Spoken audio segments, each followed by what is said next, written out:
Hasil buruk lagi-lagi didapatkan oleh Chelsea di bulan Desember ini. Setelah di episode kemarin, kita sudah membahas betapa kelabunya Chelsea jika sudah memasuki bulan di penghujung tahun. Yang terbaru dari hasil negatif skuad asuhan Enzo Maresca adalah The Blues harus tercomeback oleh Atalanta dengan skor 2-1 di ajang Liga Champions. Rentetan hasil tak pernah menang di bulan Desember ini harus segera dilupakan dan secepat mungkin untuk move on agar Chelsea lekas kembali ke jalur kemenangan yang sudah dinanti-nanti oleh para fans. Dari hasil kekalahan melawan Atalanta di ajang Liga Champions, ada beberapa hal penting yang menjadi biang kekalahan dan seharusnya bisa dijadikan pelajaran untuk Enzo Maresca di pertandingan selanjutnya. Apa sajakah itu? Sebelum lanjut nonton, jangan lupa klik tombol like dan subscribe dulu Blues. Kalau sudah, mari kita masuk ke pembahasan sebagai berikut.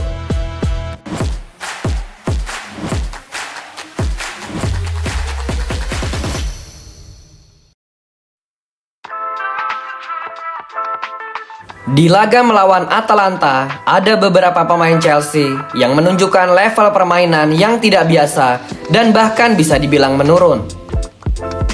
Enzo Fernandez, Pedro Neto, dan Marco Kurela, mereka bermain sangat jauh dari standar yang biasa mereka tunjukkan. Ketiga pemain ini memang selalu menjadi andalan dari Enzo Maresca sejak awal musim dimulai. Laga demi laga dari berbagai kompetisi, mereka bertiga telah sering dimainkan oleh sang pelatih asal Italia dan sudah saatnya mereka diistirahatkan terlebih dahulu agar tidak terlalu kelelahan atau burnout.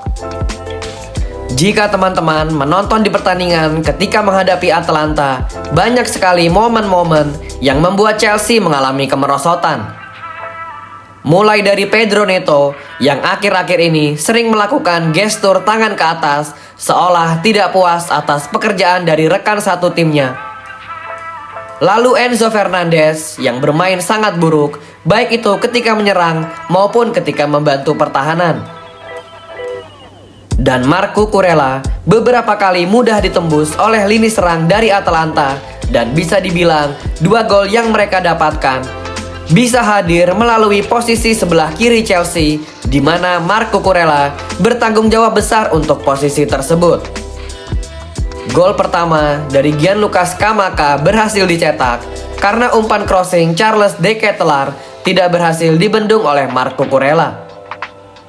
Lalu gol kedua Atalanta lagi-lagi melalui sang aktor utama di pertandingan ini, yaitu Charles De Ketelaere yang berhasil melesatkan tendangan keras yang sempat menyentuh sedikit bagian kaki Marco Kurela sehingga arah bola menjadi sulit dibendung. Sudah saatnya ketiga pemain ini, Pedro Neto, Enzo Fernandez, dan Marco Kurela diberi istirahat sejenak untuk laga akhir pekan nanti. Jika tidak memungkinkan untuk membangku cadangkan 3 sekaligus, maka Marco Kurela dan Pedro Neto keduanya sudah seharusnya memulai laga dari bangku cadangan untuk menghadapi Everton di akhir pekan nanti.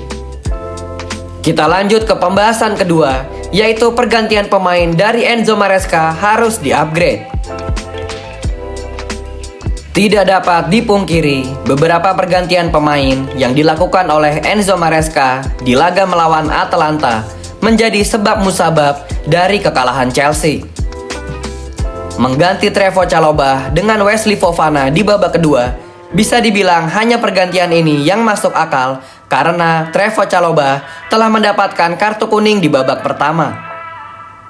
Pergantian yang dipertanyakan oleh beberapa fans adalah mengapa memasukkan Malo Gusto untuk digantikan Enzo Fernandez, dan yang paling gong adalah memasukkan Tosin Adarabioyo untuk menggantikan Wesley Fofana yang terpaksa harus ditarik keluar karena Fofana mengalami sakit di bagian mata setelah berbenturan dengan salah satu pemain Atalanta.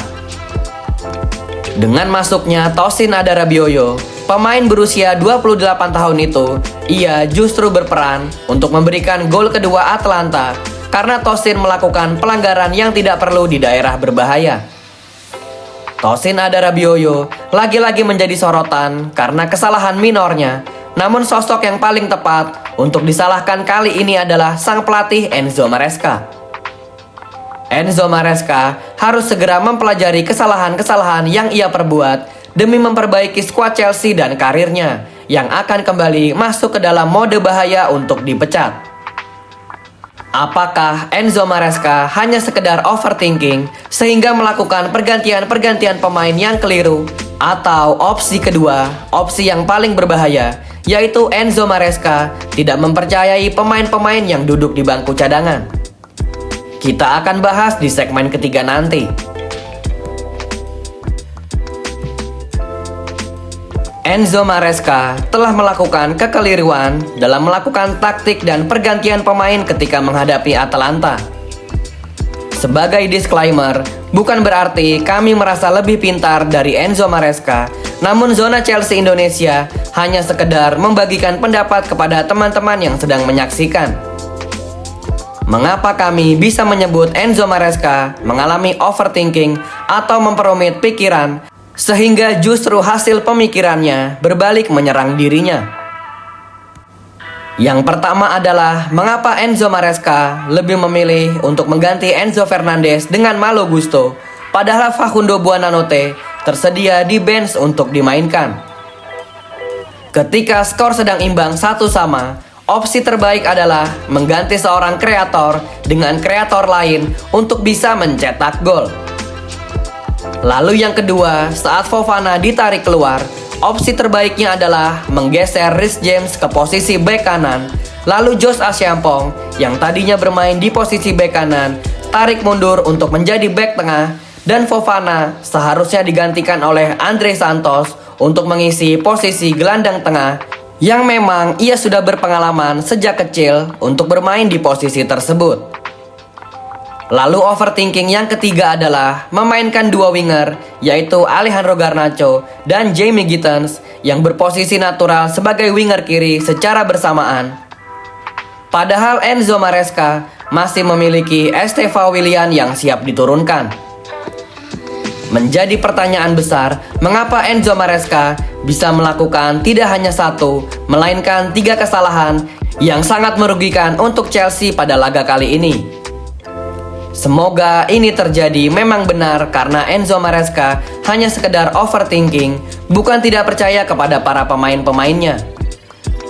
Akan menjadi alarm berbahaya jika seorang manajer sudah menganak emaskan beberapa pemain dan tidak pernah memberikan kesempatan untuk beberapa pemain menunjukkan kontribusinya. Facundo Buonanotte dan Estevao Willian bisa saja menjadi game changer di laga melawan Atalanta ini. Namun sangat disayangkan, mereka tidak diberi kesempatan oleh sang pelatih. Kekalahan ini semakin menyulitkan posisi Chelsea dan moralitas dalam tim nampak sekali sedang menurun. Enzo Maresca adalah seorang manajer yang memiliki kejeniusan dalam meracik taktik, namun ia bisa melakukan hal tersebut ketika melawan klub-klub besar yang cenderung menampilkan gaya sepak bola menyerang. Ketika dihadapkan dengan tim yang cenderung lebih kecil dari Chelsea dan memainkan gaya sepak bola bertahan, Enzo Maresca seringkali kewalahan dan aspek ini harus segera dibenahi. Sang pelatih Chelsea harus segera memperbaiki performanya karena taktik dan pergantian pemain yang ia tunjukkan pada laga melawan Atalanta ini sungguh tidak bisa diterima, sama halnya ketika laga melawan Leeds United dan Bournemouth. Setelah kekalahan melawan Atalanta, bagaimanakah peluang Chelsea lolos ke babak fase gugur Liga Champions? Kita akan bahas di segmen keempat, sekaligus segmen terakhir sebagai berikut.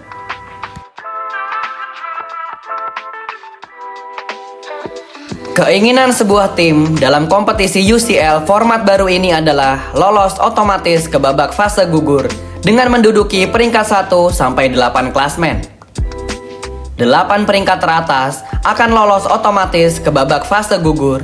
Sementara untuk tim yang di akhir babak fase grup hanya finish di peringkat 9 sampai 24, 16 tim ini akan masuk ke babak playoff dan 8 tim pemenang akan langsung bergabung dengan 8 tim yang sudah terlebih dahulu lolos otomatis untuk diundi dan diadu di babak fase gugur. Untuk sementara, Chelsea menempati peringkat ke-13 dan selisih 2 poin dari Atletico Madrid yang menduduki peringkat ke-8. Jika pertanyaannya, apakah peluang Chelsea lolos otomatis ke babak fase gugur sudah sirna? Maka belum tentu adalah jawabannya. The Blues tentu saja masih bisa finish di posisi 1-8 klasmen, namun peluang mereka masih harus menunggu hasil dari tim lain. Perlu diingat, Chelsea masih mempunyai 2 laga lagi, dan jika mereka berhasil mensapu bersih, lalu pesaingnya mengalami hasil negatif, maka besar kemungkinan Chelsea bisa lolos otomatis ke babak 16 besar. 2 laga sisa Chelsea di Champions League adalah laga yang cukup sulit, yaitu melawan Napoli di kandang mereka sendiri, dan 1 laga lagi melawan Pafos FC di Stamford Bridge.